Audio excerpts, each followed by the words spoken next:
Salam saudara, salam sejahtera dalam kasih Tuhan kita Yesus Kristus. Kebenaran hari ini 24 April berjudul Kebaikan Umum Terlebih Dahulu. Kebaikan secara umum adalah kebaikan yang telah dimiliki orang-orang beragama pada umumnya, seperti yang ditunjukkan dalam Matius 19 ayat 26 ayat 16 sampai 26. Matius 19 ayat 16 sampai 26. Orang kaya yang datang kepada Tuhan Yesus dan bertanya apa yang harus dilakukan untuk memperoleh hidup yang kekal. Tuhan menasihati dia untuk hidup menurut hukum. Dan dia sudah melakukan. Dia sudah memiliki kebaikan secara umum. Dia sudah melakukan hukum Taurat sejak masa mudanya. Orang seperti ini hidupnya berkualitas tinggi secara umum. Ia sudah memiliki hidup yang kekal atau hidup yang berkualitas dalam ukuran manusia. Tetapi ia merasa masih kurang.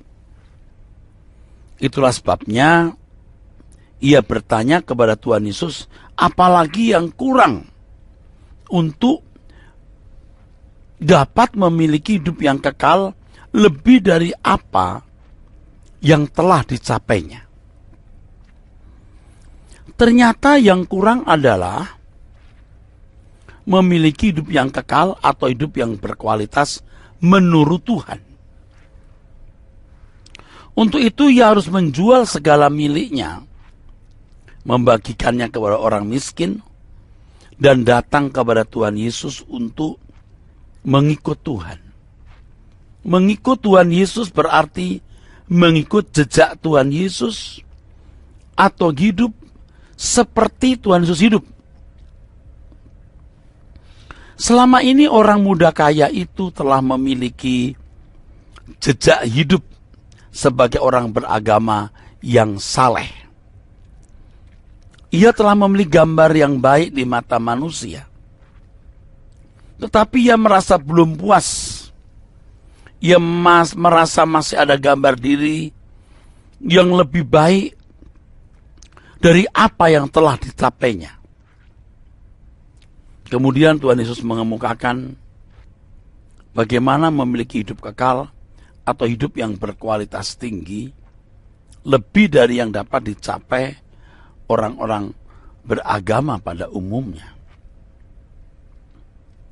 Dalam hal ini jelas sekali bahwa Tuhan menghendaki orang percaya bukan saja menjadi baik, tapi juga sempurna. Inilah manusia unggul menurut Tuhan yang sama dengan gambar diri yang ideal yang dikehendaki oleh Allah. Jadi, tidak cukup memiliki kebaikan secara umum. Orang muda ini, yang kaya ini, memiliki gambar diri yang baik di mata manusia.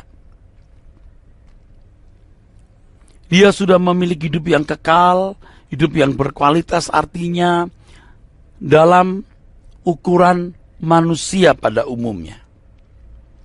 Sedangkan hidup kekal yang Tuhan Yesus tawarkan, hidup kekal yang berkualitas tinggi, unggul menurut Tuhan, bukan unggul menurut manusia.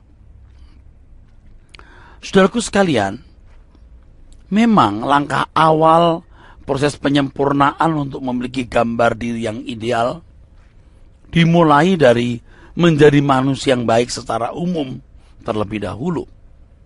Setelah itu barulah dapat menjadi manusia unggul dengan gambar diri yang ideal. Kebaikan secara umum ini antara lain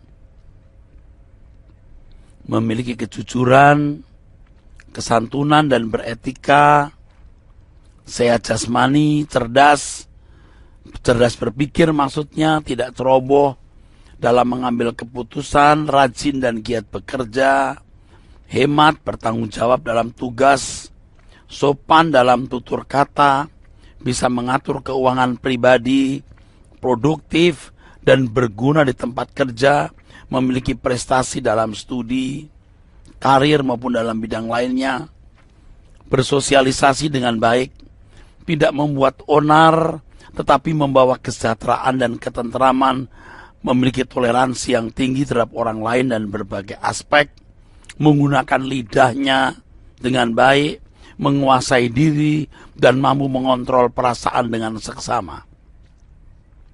Tidak mengingini milik orang lain, dan lain sebagainya. Kebaikan secara umum harus sudah dimiliki. Kalau kebaikan secara umum saja sudah tidak dimiliki, bagaimana orang bisa sempurna? Orang-orang yang memiliki kebaikan secara umum ini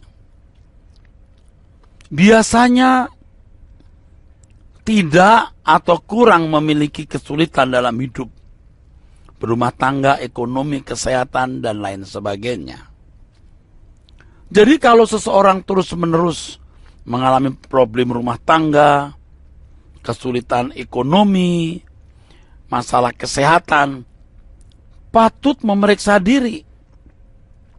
Kenapa sampai begitu? Kalau dipersoalkan, mengapa harus memiliki kebaikan secara umum terlebih dahulu? Sebab manusia harus menjadi manusia yang cukup memadai, yaitu baik dalam berbagai aspek hidupnya, atau manusia yang sehat dalam berbagai aspek hidupnya, barulah kemudian dapat membangun menjadi manusia yang ideal dalam gambar dirinya menurut Tuhan. Manusia yang utuh maksudnya adalah manusia yang pikirannya atau mentalnya sehat, jasmaninya sehat, dan lingkungannya juga mendukung. Lingkungan yang mendukung bukan berarti harus keadaan yang berlimpah materi, bukan berarti tanpa masalah dan hidup dalam menyenangkan, tetapi kondisi yang kondusif menurut Tuhan untuk pemulihan gambar diri ini. Kondisi yang kondusif artinya bukan seorang yang kecanduan alkohol, narkoba, bukan demikian. Tidak hidup dalam perzinahan. Itu kondusif. Apalagi artinya tidak dalam perzinahan, tidak hidup dalam pelacuran, memiliki norma kesantunan yang baik dan memadai. Dalam pertimbangan Tuhan ternyata juga ada kondisi-kondisi tertentu yang efektif dapat mengubah dan membentuk seseorang menjadi pribadi yang dikehendaki oleh Allah. Tuhan mengizinkan, saudaraku sekalian, seseorang dalam keadaan sulit dalam berbagai aspek. Itu bukan karena kesalahan dan kejahatan orang itu, tapi Tuhan bisa mengizinkan orang mengalami situasi yang sulit itu demi untuk membangun gambar diri yang benar. Allah bekerja dalam segala hal mendatangkan kebaikan bagi orang yang mengasihi Dia. Zaman Kristen mula-mula orang Kristen teraniaya akibat, dan aniaya itu justru cara Allah menyelamatkan gerejanya, membentuk orang percaya menjadi sempurna seperti Tuhan Yesus. Dengan penderitaan yang hebat, orang percaya dipaksa atau secara tidak langsung dibentuk memiliki gambar diri yang ideal sesuai dengan kehendak dan rancangan Allah.